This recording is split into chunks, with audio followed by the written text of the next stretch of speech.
Bueno, continuamos entonces. Vayan, tomen asiento.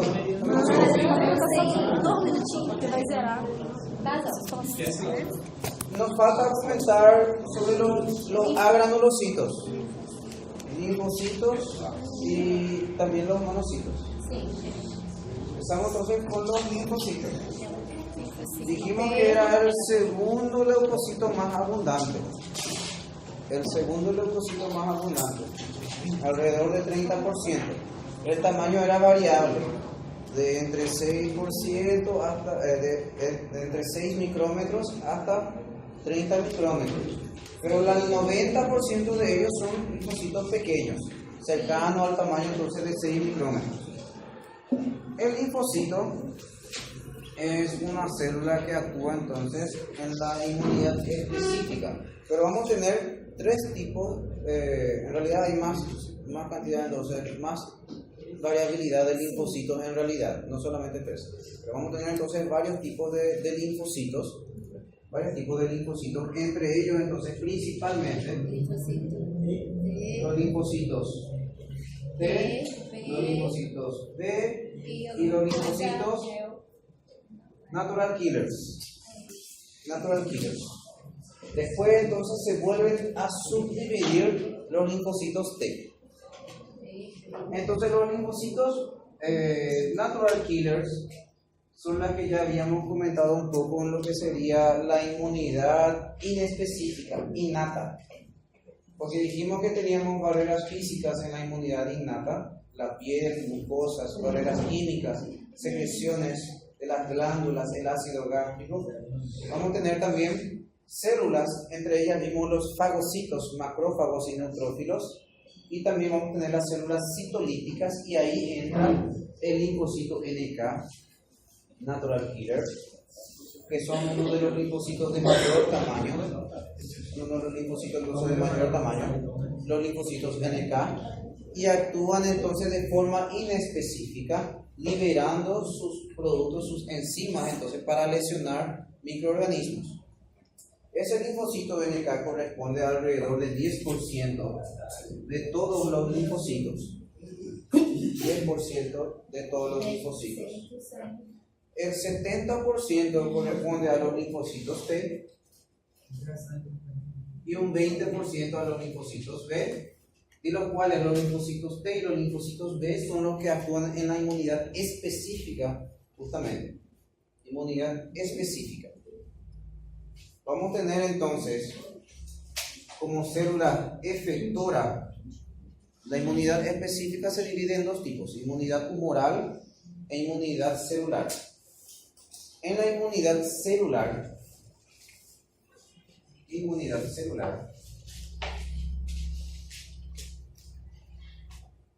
la célula efectora es el linfocito T, pero el linfocito T citotóxico en realidad, la que va actuando, porque tenemos varios tipos de linfocitos T.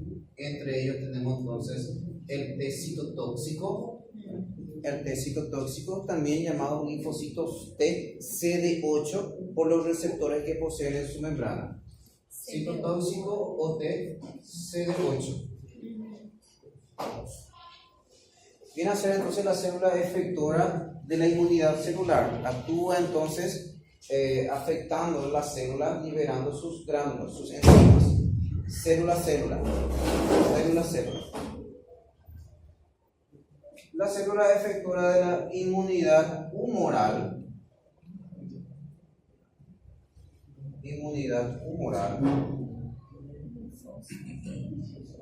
Es el linfocito B,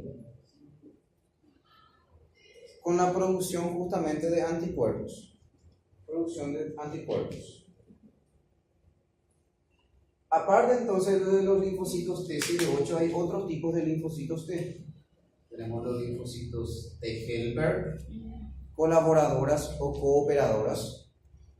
Linfocitos T helper, colaboradores o cooperadores.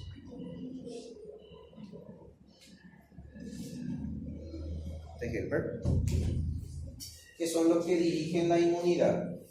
van a dirigir entonces la inmunidad enviando químicos que serían las interleucinas, también llamadas citocinas. Liberan citocinas que van a entonces actuar sobre diferentes células de la inmunidad, entre ellas actuar con los linfocitos T citotóxicos y también con los linfocitos B, enviando sus citocinas para producir una estimulación. Aparte vamos a tener también, aparte de los linfocitos T helper, que son cooperadores o colaboradores, tenemos los T supresores. Estas células actúan para que en la inmunidad, el efecto, la reacción inmunitaria no sea muy intensa. No sea muy intensa. Entonces, desculpa atrapalhar. Ali é uma imunidade humoral. Humoral, né? Humoral. De ahí entonces, los T supresores entonces disminuyen el efecto de la inmunidad para que la reacción no sea muy intensa. Porque una reacción muy intensa puede producir daño de los tejidos. Puede producir daño en los tejidos. Y también para evitar que las células actúen contra células propias. Contra células propias, no haya una reacción autoinmune. Entonces disminuye ese efecto de la inmunidad. Y tenemos un subtipo, linfocitos T gamma. Linfocitos T gamma, que les voy a mostrar aquí una imagen de los linfocitos T gamma. ¿Dónde estaba? Ya les mostré en las primeras clases que tuvimos de epitelios una imagen donde se observaba un linfocito T gamma, también conocidos como linfocitos intraepiteliales. Acá. Linfocito intraepitelial. Se encuentra entonces entre las células epiteliales. Normalmente podemos encontrar algunos linfocitos intraepiteliales, muy pocos, pero pueden aumentar ante una reacción entonces inflamatoria. Una reacción inflamatoria aumentan en cantidad y pueden llegar a cubrir gran parte de la extensión entonces de los epitelios. ¿Qué son T gamma? Gamma, también conocido como linfocitos intraepiteliales. Intraepiteliales. Entonces, linfocitos T CD8 o T citotóxicos.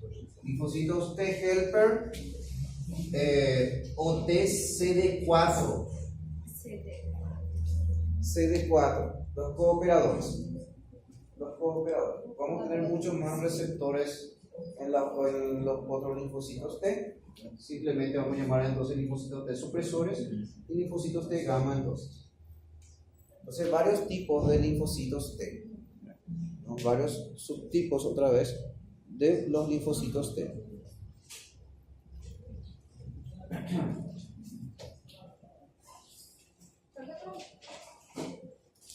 En cuanto a la característica entonces de los linfocitos, vamos a tener aquí que el núcleo abarca la mayor parte de su citoplasma.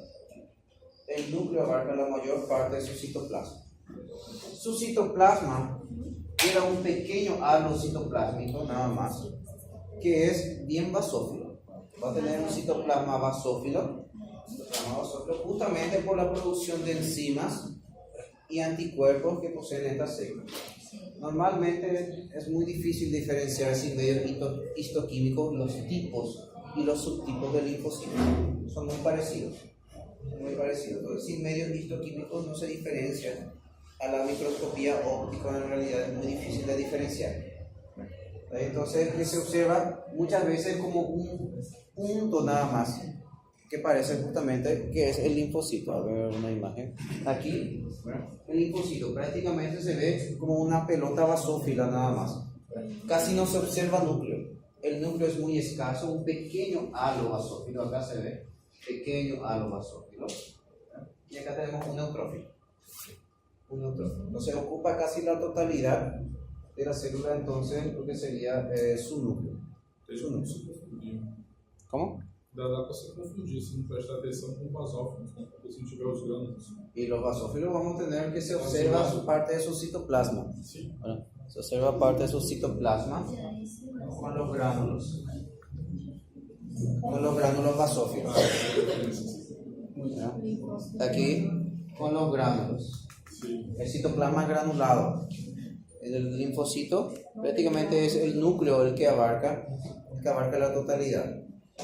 El que va a abarcar la totalidad.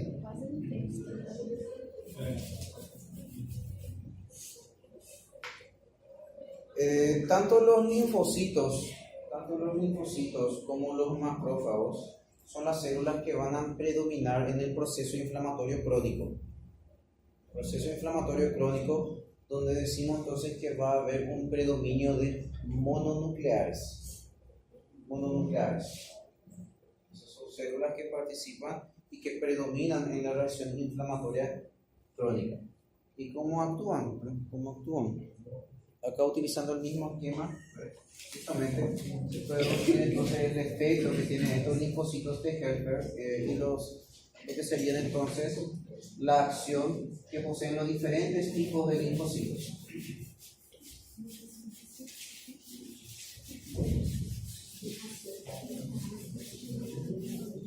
Entonces, vamos a cambiar, ahora se trata no de un alérgeno, sino de un microorganismo. Va a ser fagocitado entonces por el macrófago o célula dendrítica. Va a presentarle a los linfocitos de Helper. ¿Qué va a hacer entonces el linfocito de Helper? En este caso, bueno, se trata entonces de un microorganismo y se recibe entonces mediante el complejo mayor de histocompatibilidad, le presenta el antígeno específico, va a estimular tanto a los linfocitos B como a los linfocitos T. Va a estimular entonces, envían los interleucinas o citocinas, estimula a los linfocitos T y a los linfocitos B, pero va a mediar entonces una reacción específica. O sea, va a buscar, porque en realidad nosotros tenemos una población de linfocitos T con una variable especificidad para los antígenos. Va a buscar el que es específico para este microorganismo. Va a buscar cuál es específico. Cuando encuentra, va a hacer que se multiplique. Se van a dividir. Lo mismo con los linfocitos B. Van a buscar el que es específico para estos microorganismos. Y cuando encuentra, va a hacer que se multiplique. Se va a multiplicar entonces. De ahí entonces que se crea una población de linfocitos B y una población de linfocitos T específico para el antígeno que posee entonces este microorganismo. Que posee ese microorganismo. Ante una segunda exposición al mismo microorganismo entonces vuelve a presentarse. Ya tenemos una población de linfocitos B específicos y T específicos para ese microorganismo, que van a actuar directamente el linfocito T por medio de la inmunidad celular, destruyendo directamente, y el linfocito B que se va a activar, y ese linfocito B que se activa es lo que se conoce como plasmocito o célula plasmática, que va a producir anticuerpos que se van a unir justamente a los antígenos de esa célula, porque es específica para esos antígenos. Es específico para esos antígenos. De ahí entonces se crea una población de linfocitos T específico para este microorganismo porque detecta ese antígeno que se le presentó, y una población de linfocitos B que se van a activar a plasmocitos, van a producir anticuerpos y esos anticuerpos se van a unir a ese microorganismo porque es específico para los antígenos de ese microorganismo. Entonces, si los anticuerpos no logran destruir, queda señalizado para que otras células de la inmunidad, como los macrófagos y los neutrófilos, detecten esos anticuerpos que ya se unieron al microorganismo y fagociten con mayor facilidad. Entonces, si es que no destruye directamente, señaliza para que otras células actúen con mayor facilidad. Entonces, este es el mecanismo que utiliza justamente también, que se utiliza con las vacunas. La vacuna, que es una inmunización activa, lo que hace es estimular nuestras defensas para que ellas mismas actúen contra el microorganismo. O sea, se nos presenta un microorganismo. La diferencia con la vacuna es que se nos presentan microorganismos atenuados, que están modificados para que no se produzca la enfermedad, o si lo hace de una forma muy leve, de modo a no desencadenar entonces la enfermedad, pero se presenta la proteína y el antígeno de ese microorganismo. De ahí que tenemos microorganismos atenuados o muertos, o fragmentos de microorganismos. Eso hace que se estimule las defensas, produciendo grandes cantidades de anticuerpos y células entonces capaces de detectar ese microorganismo.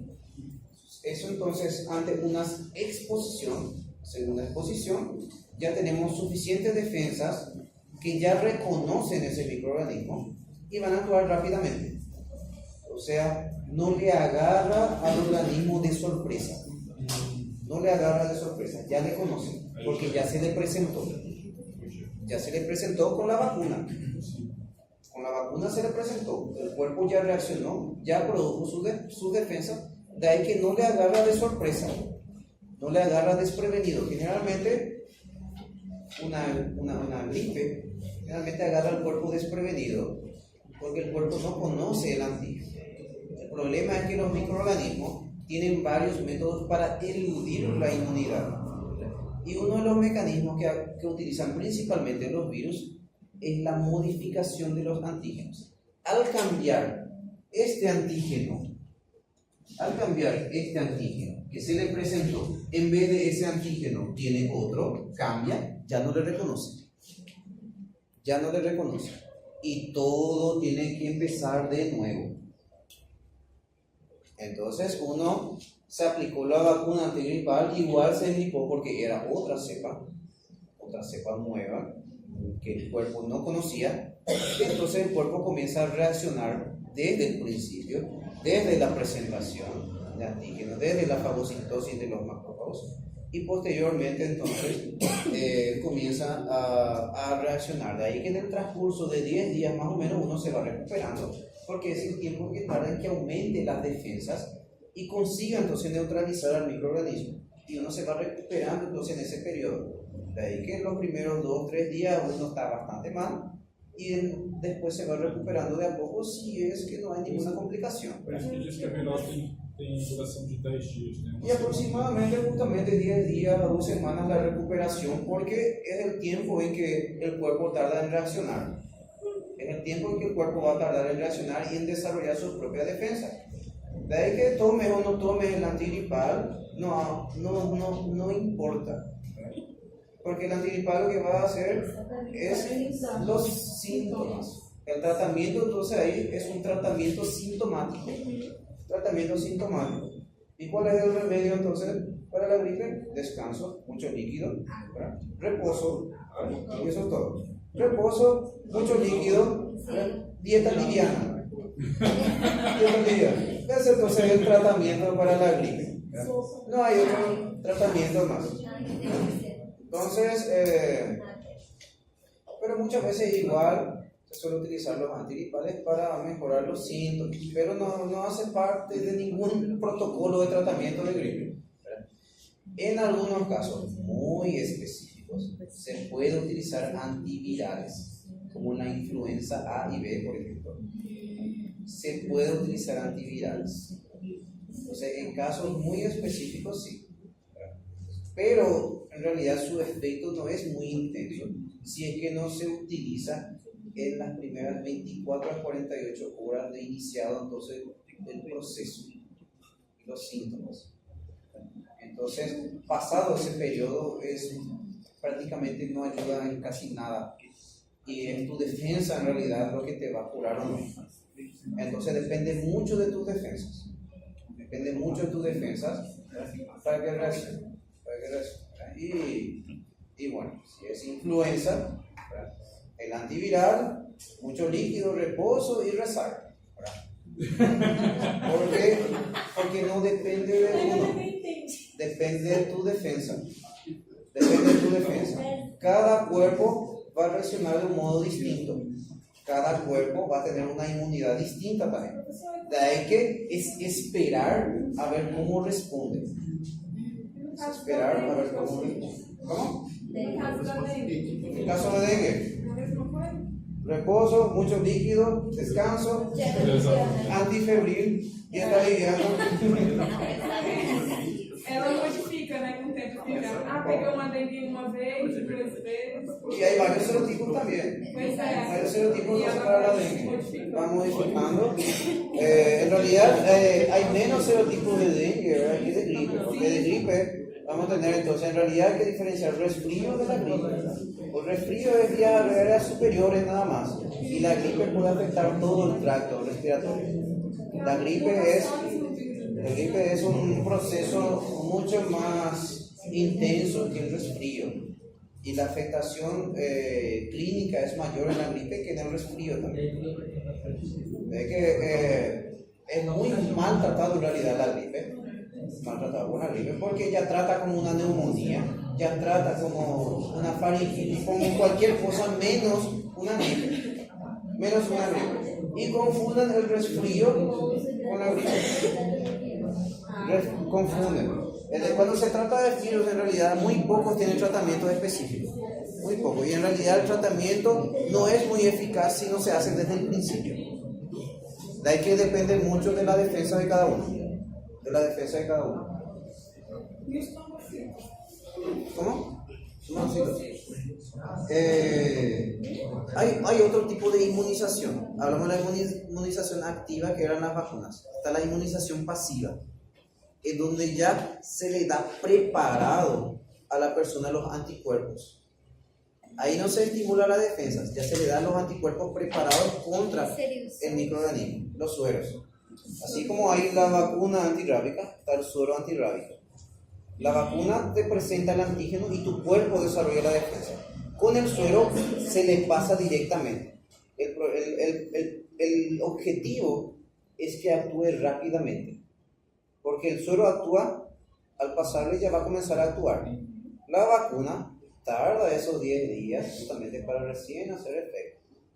Yo les comenté justamente cuando hablamos de tejido conjuntivo, hablamos de la fiebre amarilla, las personas que tienen que viajar, cuánto tiempo antes tienen que vacunarse, así. A vacuna agora, por exemplo, tem uma dosagem específica, mas no Brasil começaram a fracionar a vacina. Colocaram, dividiram em 3 ou até 4 dosagens, o que é uma dosagem que tem o mesmo efeito. Sí, pero el efecto va a ser progresivo. Sí. Va a ser progresivo. Con cada dosis va a ir aumentando cada vez más las defensas. Así como hay varios, como la antifetánica misma, se va aplicando en 5 dosis. Sí. Y después tiene sus refuerzos cada vez. ¿Por qué esos refuerzos? Para que vuelvan a aumentar. Porque pues van bajando con el tiempo la cantidad de anticuerpos. Van disminuyendo la cantidad de anticuerpos. Bueno, el último leucocito que nos falta, los monocitos.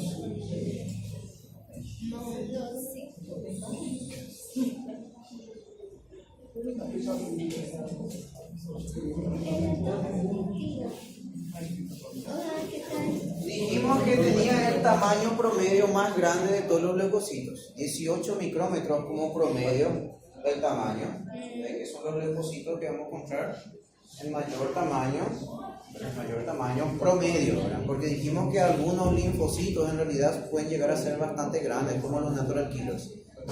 Pero los monocitos vamos a encontrar con las células en mayor promedio de tamaño, porque la mayoría de los linfocitos son pequeños. Acá los monocitos en promedio son los mayores, con un tamaño de 18 micrómetros. Vamos a tener como característico de esa célula su escotadura nuclear. Escotadura nuclear que es una escotadura bastante representativa, a diferencia de esa pequeña escotadura que puede presentar el linfocito. Pero vamos a tener una escotadura más prominente en el monocito, ¿verdad?, que en los linfocitos. Acá esta es otra imagen de un monocito. Citoplasma también basófilo por las enzimas que producen. van a tener una vida media de aproximadamente 3 días en la circulación. ¿Por qué 3 días en la circulación? ¿Qué pasa de ahí? Va a pasar al tejido conjuntivo. O sea, permanece en la circulación por 3 días. Después, ¿qué pasa? Va al tejido conjuntivo y se convierte en macrófagos tisulares o histocitos si pasan al tejido conjuntivo. Si pasan al que sería el tejido respiratorio, se convierten en macrófagos alveolares.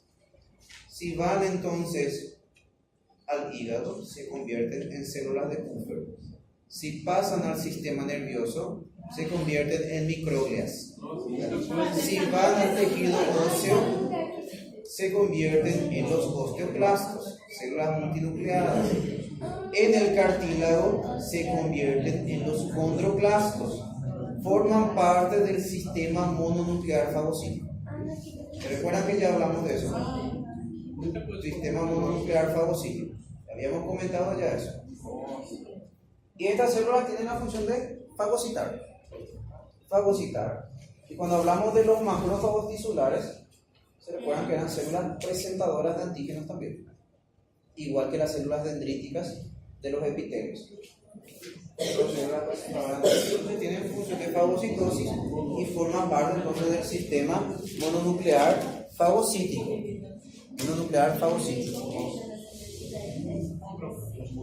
Desde monocitos básicamente eso, ¿verdad? En la circulación está muy poco tiempo, después pasa a los tejidos y se convierte, se diferencian en células con capacidad de desarrollar fagocitosis.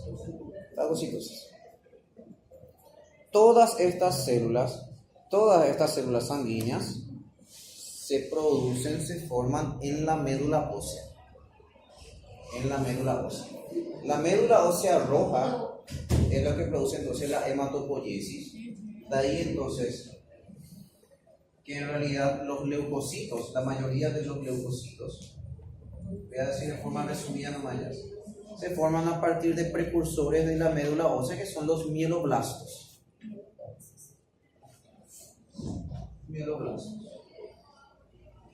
Y los eritrocitos se forman a partir de los proeritroblastos.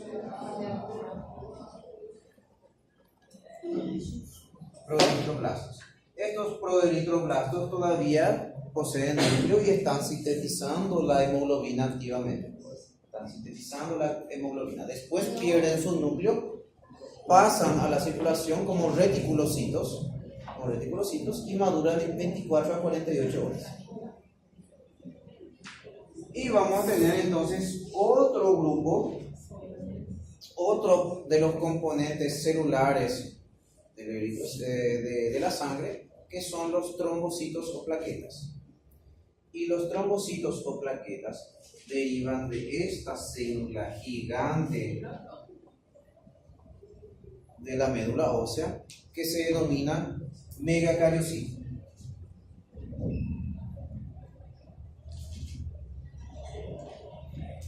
Este megacariocito, su citoplasma sufre invaginaciones de la membrana plasmática.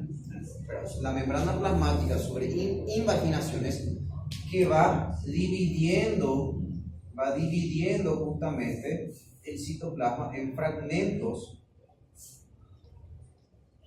Y esos fragmentos del citoplasma corresponden a las plaquetas. O sea que las plaquetas o trombocitos son fragmentos del citoplasma del megacariocito. El megacariocito se encuentra en la médula ósea. Su membrana sufre invaginaciones que va separando el citoplasma en fragmentos, y esos fragmentos citoplásmicos corresponden a las plaquetas. Las plaquetas, que son células bastante pequeñas, o sea, en realidad fragmentos celulares, en realidad pequeños, de 2 a 3 micrómetros,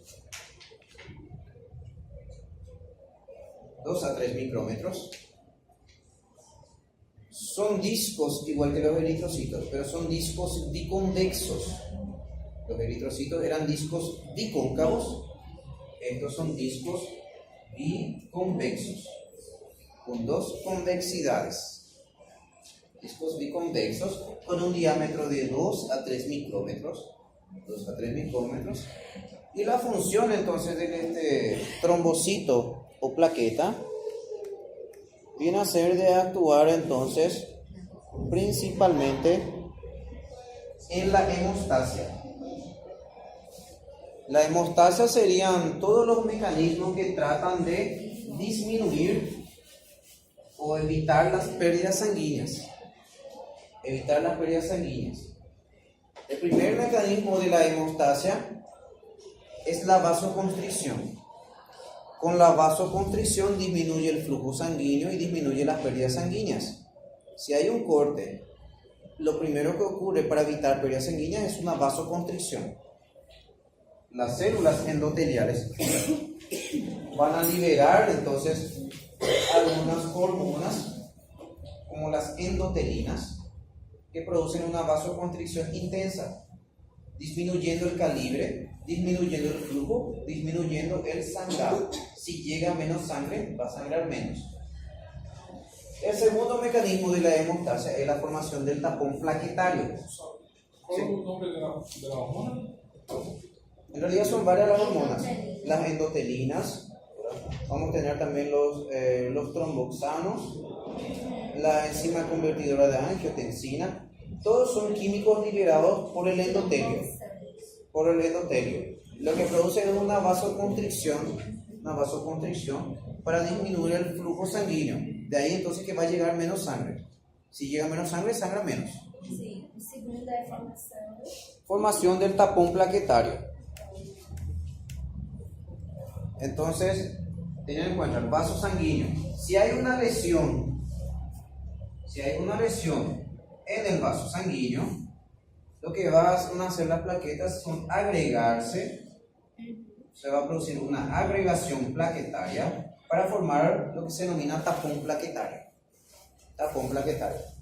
Evitando entonces de esa forma pérdidas sanguíneas. De esta forma, microlesiones vasculares que ocurren constantemente se van taponando hasta que se repare la lesión, y entonces el tapón plaquetario se va a disociar cuando se repara la lesión. Si se trata de una lesión de mayor tamaño, el tapón plaquetario no va a ser suficiente y se va a producir entonces el coágulo sanguíneo. Y cuando hablamos de coágulos sanguíneos, se recuerdan que hablamos de proteínas del plasma, y entre ellas hablamos de fibrinógeno, que cuando ocurre una lesión se convierte en fibrina, y la fibrina va a formar como una malla, se va a polimerizar formando como una red, como una malla que va a atrapar células sanguíneas, va a atrapar plaquetas, va a atrapar glóbulos blancos y va a formar el coágulo sanguíneo hasta que se repare la lesión, y también el coágulo se va a disociar. Entonces las plaquetas actúan en la hemostasia, evitando pérdidas sanguíneas, formando el tapón plaquetario. El tapón plaquetario deriva del megacariocito. Es un disco biconvexo y tiene unas dimensiones de aproximadamente 2 a 3 micrómetros. Vamos a tener en una cantidad en la sangre de aproximadamente 150.000 a 450.000 por milímetro cúbico. 150.000 a 450.000 por milímetro cúbico. Consideramos una trombocitopenia, en realidad cuando tenemos valores por debajo de 100.000, clínicamente importantes. Entonces, por debajo de 100.000 ya hay una mayor predisposición a que ocurran sangrados. Pero eso no significa que sí o sí va a sangrar, pero se va a tratar de todo modo de evitar algunos procesos traumáticos.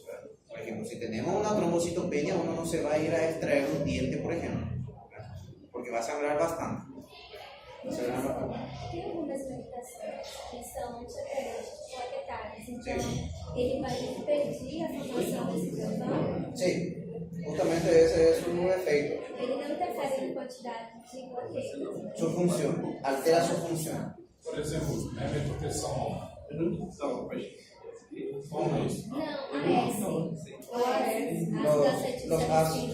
Los ácido acetilsalicílico es un antiagregante plaquetario de Vita, entonces.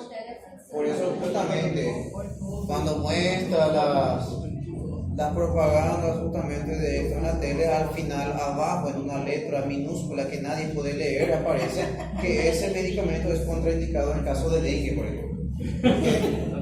Una letra bien minúscula que nadie puede ver, ¿verdad? Entonces nadie puede leer. Ahí abajito en una letra pequeñita, este medicamento es contraindicado en caso de dengue. Entonces, sí, justamente por la hemorragia, porque el dengue en sí puede producir una trombocitopenia. Entonces, aparte de disminuir las plaquetas, vos estás alterando la función de las pocas plaquetas que tenés. Las pocas que tenés no van a servir.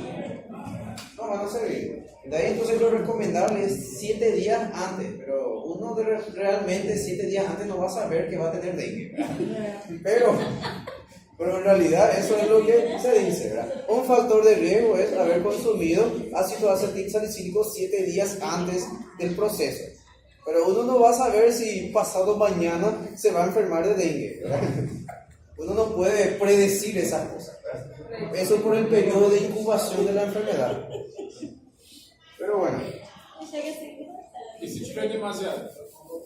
Si hay demasiadas plaquetas. Sí.